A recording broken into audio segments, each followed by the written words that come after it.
මහා පරිමාණ මූල්‍ය අක්‍රමිකතා පිළිබඳව විමර්ශනය අවසන් කළ ගොනු 50කට ආසන්න ප්‍රමාණයක් නඩු පැවරීම සඳහා අපරාධ පරීක්ෂණ දෙපාර්තමේන්තුවේ මූල්‍ය අපරාධ විමර්ශන ඒකකය විසින් නීතිපතිවරයා වෙත යොමු කර තිබේ. එම විමර්ශනවලට අදාළව විත්තිකරුවන් 100කට ආසන්න පිරිසක් සිටින බවත්, ඒ අතර හිටපු කැබිනට් අමාත්‍යවරුන්, අමාත්‍යාංශ ලේකම්වරුන්, දේශපාලඥයන්ගේ ඥාතීන් සහ ටෙන්ඩර් ඇතුළු විවිධ ගණදෙනුවලට සම්බන්ධ වූ තවත් පිරිස් සිටින බව මූල්‍ය විමර්ශන ඒකකයේ ජ්‍යෙෂ්ඨ නිලධාරියෙකු සඳහන් කර සිටී. හිටපු අමාත්‍යවරුන් වන බැසිල් රාජපක්ෂ,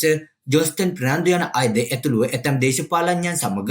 ව්‍යාපාර කටයුතු වල නිරත වූ පිරිසක් සම්බන්ධයෙන්ද විමර්ශන අවසන් කර නීතිපති උපදෙස් පතා විමර්ශන ගොනු බාර දී ඇති බව එම නිලධාරියා සඳහන් කර සිටී. අල්ලස් කොමිසම විසින් පැවරු නඩුවකට අදාළව ඉකුද්දා බරපතල වැඩ ඇතුව සිරදඬුවම් නියම වූ මහින්දානන්ද අලුත්ගමගේ සහ හිටපු වෙළඳ අමාත්‍ය නලින් ප්‍රනාන්දු යන දෙදෙනාට තවත් නඩු කිහිපයක් නීතිපතිවරයා විසින් කොළඹ මහාධිකරණය හමුවේ පවරා තිබෙන බවත් ක්‍රීඩා අමාත්‍යාංශයේ හිටපු ලේකම් මේජර් ජෙනරාල් නන්ද මල්ලවාරච්චිද එම නඩුවේ විත්තිකරුවෙක් බවත් ඔහු සඳහන් කර සිටී. හිටපු අමාත්‍යවරුන් වන ඩිලන් පෙරේරා, විමල් වීරවංශ සහ හිටපු පාර්ලිමේන්තු මන්ත්‍රී මොහොමඩ් මුසම්මිල් විසින් කර ඇතැයි කියන මූල්‍ය අක්‍රමිකතාවයන්ට අදාළ විමර්ශන අවසන් කර මෙවනට නීතිපතිවරයා වෙත යොමු කර තිබේ. මෙලෙස නීතිපතිවරයා වෙත යොමු කරන ලද ඇතැම් ගොනුවලට අදාළ විමර්ශන අවසන් කර තිබුණද ඊට අදාළ ඉදිරි නීතිමය පියවරවන් ගෙන නොතිබූ බවත්, වසර 6ක පමණ කාලයක් තිස්සේ අතරමඟ නැවතී තිබූ විමර්ශනවලට අදාළ ගොනු නඩු පැවරීම ඇතුළු